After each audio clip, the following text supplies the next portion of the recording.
Assalamualaikum warahmatullahi wabarakatuh. Salam guru penggerak. Perkenalkan saya Dwi Wulandari, calon guru penggerak angkatan 11 yang berasal dari Kota Palembang. Pada kesempatan ini saya akan memaparkan tugas koneksi antar materi modul 2.1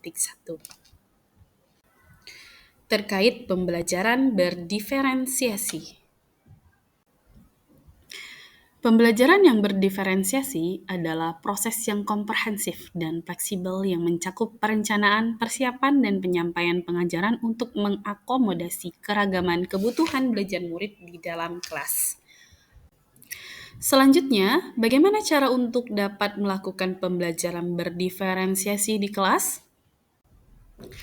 Agar dapat melakukan pembelajaran berdiferensiasi, guru harus memahami tujuan pembelajaran, mengetahui dan merespon kebutuhan belajar murid, menciptakan lingkungan yang mengundang murid untuk belajar, melakukan manajemen kelas yang efektif, dan melakukan penilaian yang berkelanjutan. Kemudian kita akan membahas apa saja kebutuhan belajar murid. Nah, ada 3 kebutuhan belajar murid. Yang pertama, kesiapan belajar murid. Yang kedua, minat murid. Dan yang ketiga, profil belajar murid. Kesiapan belajar murid itu mencakup hal guru harus melakukan penilaian pengetahuan awal dan menentukan apa yang telah murid ketahui dan di mana murid berada. Selanjutnya, kebutuhan belajar murid terkait minat murid. Minat itu adalah salah satu motivator penting bagi murid untuk terlibat aktif dalam proses pembelajaran. Minat setiap murid itu berbeda-beda dan bisa berkembang.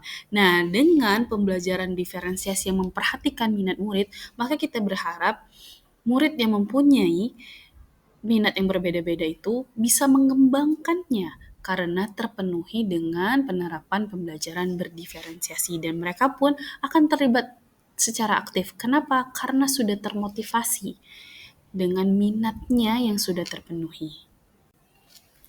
Kebutuhan belajar selanjutnya yaitu profil belajar murid. Hal ini meliputi lingkungan belajar murid, jadi kita perlu memperhatikan ruangan belajar. Suhu ruangan itu sangat penting. Jika suhunya sangat panas sehingga membuat murid tidak nyaman, maka proses pembelajaran dan gurunya pun tidak akan nyaman untuk mengajar.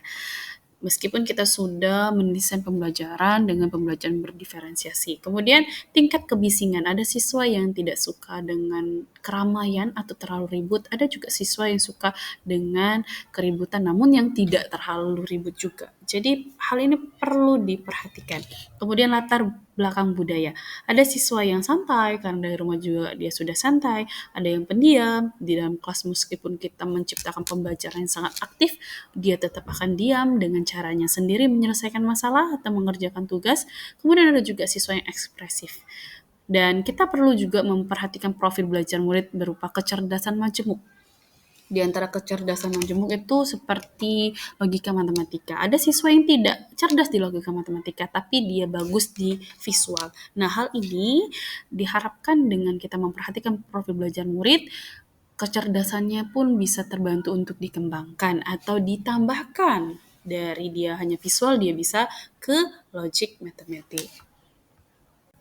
Selanjutnya, untuk kita mengetahui atau mengidentifikasi kebutuhan belajar murid, bisa melakukan hal berupa menggunakan berbagai asesmen awal dan formatif, membaca raport murid dari kelas atau jenjang sebelumnya, melakukan review, refleksi terhadap praktik, kemudian berbicara dengan guru yang mengajar murid tersebut sebelumnya, mengamati perilaku murid-murid, dan mengidentifikasi pengetahuan awal murid.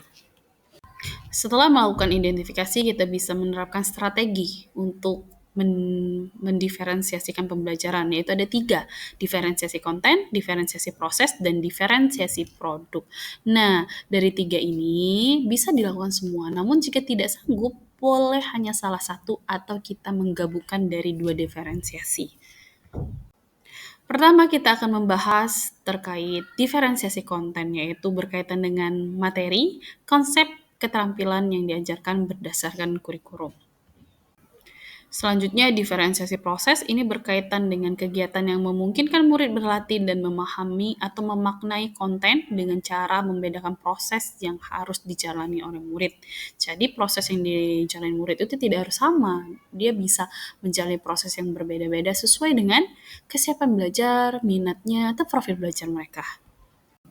Diferensiasi produk itu berkaitan dengan kegiatan yang menunjukkan murid telah paham dengan cara membedakan atau memodifikasi produk sebagai hasil belajar murid, hasil latihan, penerapan, dan pengembangan apa yang telah dipelajari.